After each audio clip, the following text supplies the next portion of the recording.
In the sprawling digital landscape of 2025, a headline erupted that sent shockwaves across the globe. Anunnaki gold mines reopened in South Africa. The internet went wild. Ancient alien theorists, historians, geologists, and everyone in between were buzzing. The story claimed that a previously unknown, massive gold mine, dating back millennia, had been rediscovered deep beneath the South African soil. The kicker?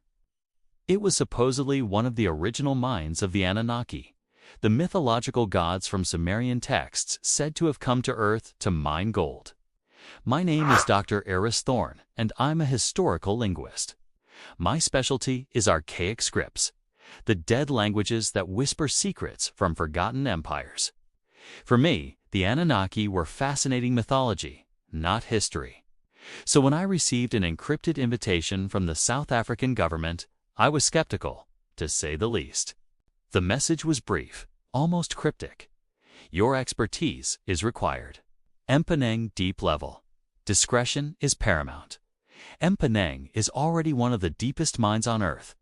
What could they have possibly found that required my specific skills? Curiosity, my professional weakness, got the better of me. I booked a flight to Johannesburg. The journey to the site was a whirlwind of military escorts and non-disclosure agreements. I was taken to a heavily fortified section of the Mponeng complex, far deeper than any commercial operation. The air grew thick and warm, heavy with the smell of ancient earth. There, I met Dr. Lena Petrova, a brilliant geologist with eyes that held the same mixture of excitement and apprehension I felt. Dr. Thorne, she greeted me, her voice echoing slightly in the cavernous staging area. Welcome to what we're calling the cradle. We found it 3 months ago. A laser scanning survey detected a void, a massive anomaly. We drilled, and well, you need to see it for yourself.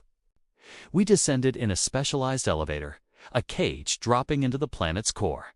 The pressure was immense. Finally, the doors opened into a breathtaking sight. It wasn't a rough-hewn mine. It was a vast, geometrically perfect cavern. The walls were smooth, almost polished, and pulsed with a faint, golden light. It was as if we were standing inside a geode the size of a cathedral. Veins of pure, unadulterated gold, thicker than a human arm, snaked through the walls, glittering under our headlamps. It was the richest gold deposit ever discovered by an order of magnitude. But that wasn't why they called me. Alina pointed to the center of the cavern. A colossal obsidian black pillar stood there, reaching from the floor to the ceiling. It wasn't natural. Its surface was covered in intricate carvings. Not Sumerian cuneiform, not Egyptian hieroglyphs. Nothing I had ever seen. This is your department, Lena said, her voice a whisper. We've tried everything. Carbon dating is inconclusive. The material isn't from any known meteorite, something else. And these symbols, they're the only clue we have. For the next 3 weeks, I lived in that cavern. I barely ate, barely slept. I was obsessed.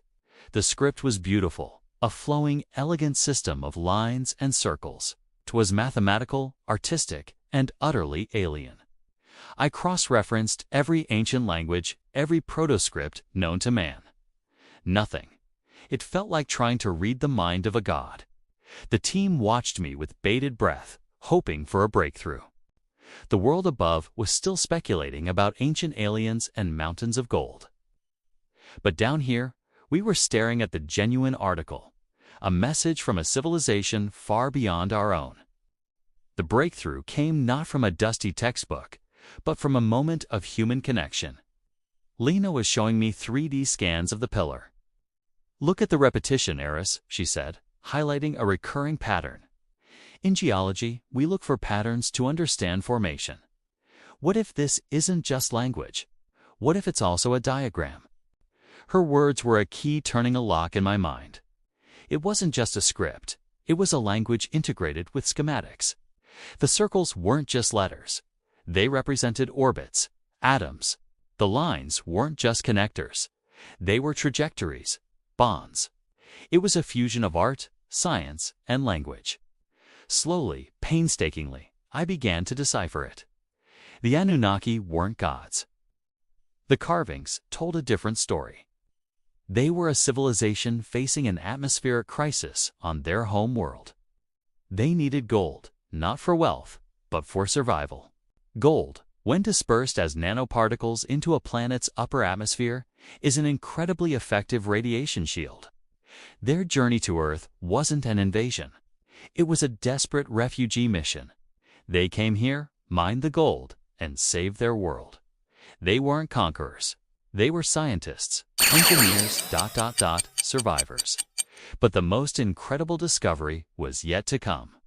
The pillar wasn't just a historical record. The final sections of the text weren't about the past. They were about the future. It was a warning.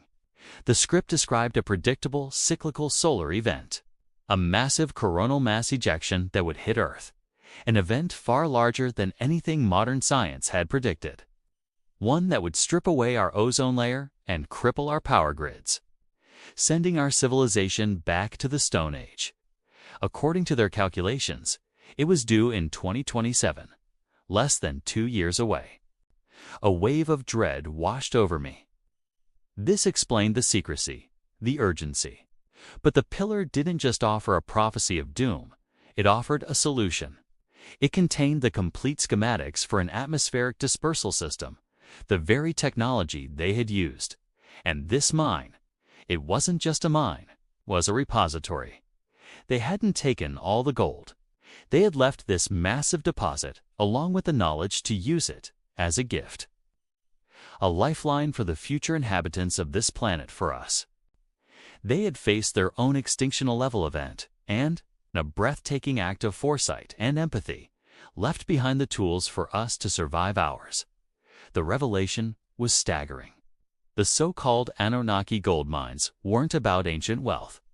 They were about shared survival. The story we were told of gods mining for treasure was a myth we had created to explain something we could uncomprehend, an act of interstellar generosity. Africa wasn't hiding a conspiracy, it was safeguarding a legacy of hope.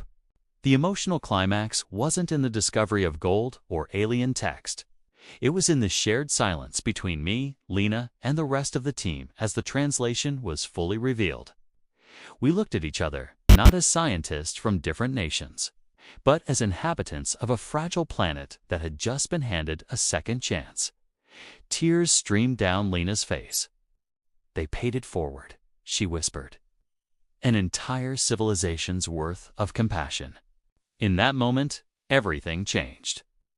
The project, codenamed Aegis, became a global collaboration of unprecedented scale.